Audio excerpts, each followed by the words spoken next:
Everyone, আপনারা সবাই কেমন আছেন? আশা করি খুব ভালোই আছেন। ঝটপট ডিম ভাজা নিয়ে চলে আসলাম।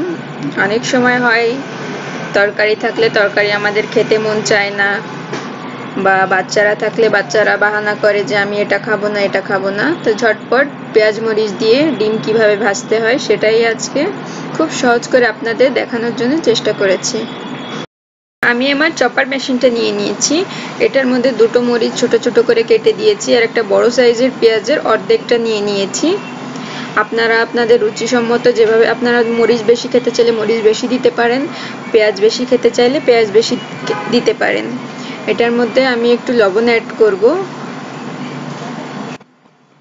পরিমাণ মতো, আর একটু হলুদ অ্যাড করব।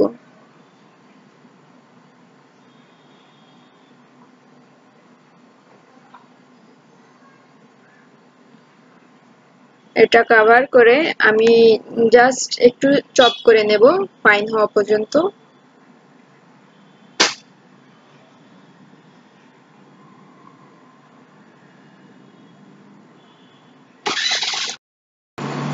পেঁয়াজ মরিচ চপ করা হয়ে গেছে। এটার মধ্যে আমি দুটো ডিম অ্যাড করব।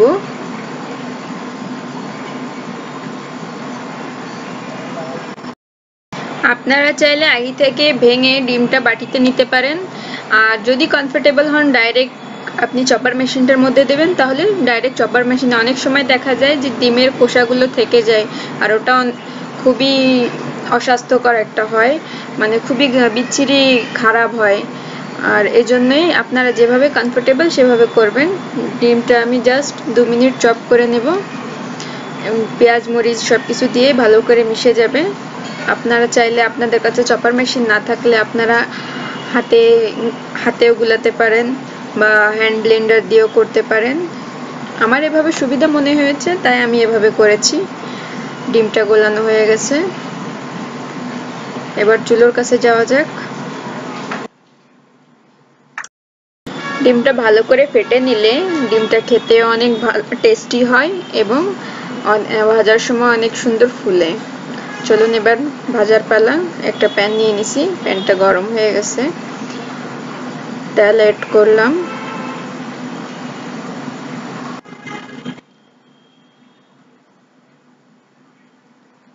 তেলটা গরম হয়ে গেলেই ডিম দিয়ে দিব। প্যানটা নাড়িয়ে তেলটা ওদিক ওদিক করে নিলাম। ফেটিয়ে রাখা ডিমগুলো দিয়ে দেব। আপনারা চাইলে দুবারও দিতে পারেন দুটো ডিম। আমি এখানে একবারই দিয়েছি, বড় করে একটা ডিম ভাজতেছি।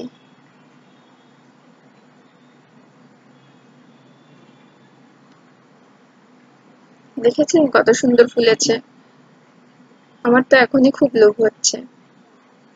আপনারাও জানাবেন ডিমটা দেখে আপনাদের কেমন লাগলো। ভালো লাগলে লাইক করুন, কমেন্টস করুন এবং শেয়ার করুন। সাবস্ক্রাইব করতে অবশ্যই ভুলবেন না। নতুন নতুন আপডেট ভিডিওগুলো পাওয়ার জন্য অবশ্যই সাবস্ক্রাইব করে পাশে থাকা বেল আইকনটি প্রেস করে রাখুন, তাহলে নতুন নতুন আপডেটগুলো পেতে থাকবেন। ডিমটা হয়ে গেছে এক পিঠ, উল্টে নিচ্ছি।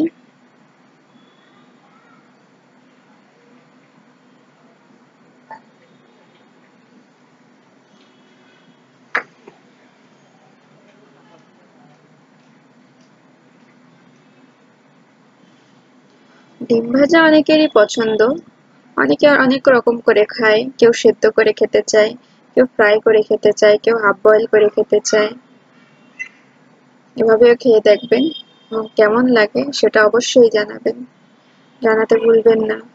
আসলে বন্ধুরা, আপনারা ভাবেন যে এই মেয়েটা এত কম কথা বলে বা মাঝে মধ্যে ভয়েসগুলো আসে না। আসলে আমি অনেক কম কথা বলি, তাই কি বলবো ভেবে পাই না, তাই এত কম কথা বলি।